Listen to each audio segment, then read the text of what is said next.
Hello, everybody. I'm Sunny Galt with the New Mommy Media Network. Thanks so much for joining us today. This is a special partnership that New Mommy Media has with Pregnancy Magazine, and we're here to answer some of your most pressing pregnancy questions, such as how long will you be in labor? Right? Because especially if you're not really big on pain, you may be kind of counting down the minutes, the hours, all that good stuff. So joining us today is our expert, Dr. Diana Ramos. She's an OBGYN. She's also the co-chair of the National Preconception Health and Healthcare Initiative. So Dr. Ramos, thanks so much for being with us today for our Hangout.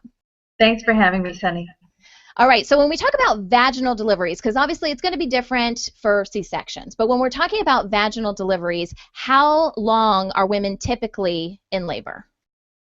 So on average, if their body read the textbook for the first baby, it's about 16 hours.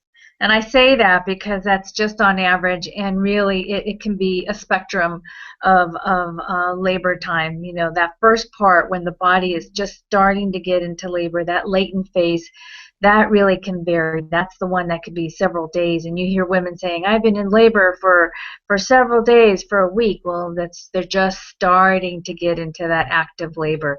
And the active labor, when they're about 4 to 5 centimeters to 10 centimeters, that's the part that's a little bit more predictable.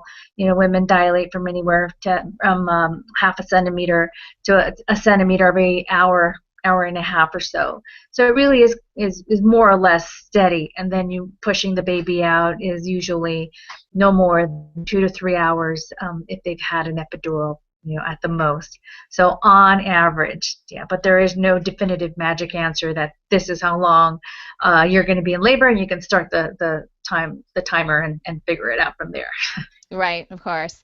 So what type of factors typically impact how long a woman's labor is? So if it's the first baby, it usually takes the longest. The more babies you have, usually, and I say usually because it's not always the case, the labors are shorter and the babies, you know, are born faster.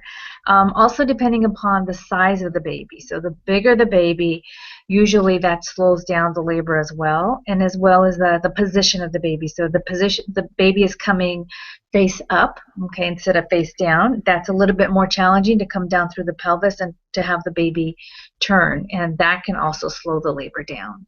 But those are some of the variables, and also the size of the mom also contributes to the timing of the labor. Okay. I think it's interesting with the big babies. I think about, you know, my first baby that came out was over 9 pounds. Wow. And I was pushing for like 2.5 hours. That was my pushing phase, right? That was pretty good.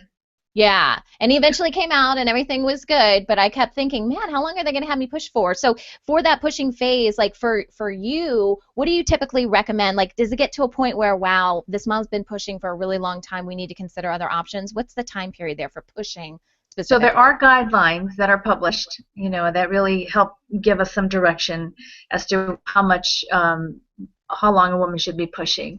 But in general, it also is impacted whether or not she has an epidural. So if she has an epidural, usually it's about an hour or more or less, allowing time to push. But on average, it's about 2 to 3 hours, no more than 4 hours. And you'll oftentimes have patients that will say, no, I really want to push more. And, you know, as the more important thing is, as long as the baby's heart is reassuring that the baby's heart rate is tolerating that all of this labor and there's no infection and everything is progressing well, it looks good from the baby standpoint, then your OB will probably be more amenable to letting her push for extended period of time. Okay. So for you personally and the patients that you've seen, what is the shortest labor that you've seen as well as the longest? So the shortest, I would say, probably was about 15 minutes, and that was because she came into labor and delivery and said, I'm going to have a baby. And so they just had enough time to put her into a room and put my gloves on and catch that baby. So that was a happy ending, very quick, right?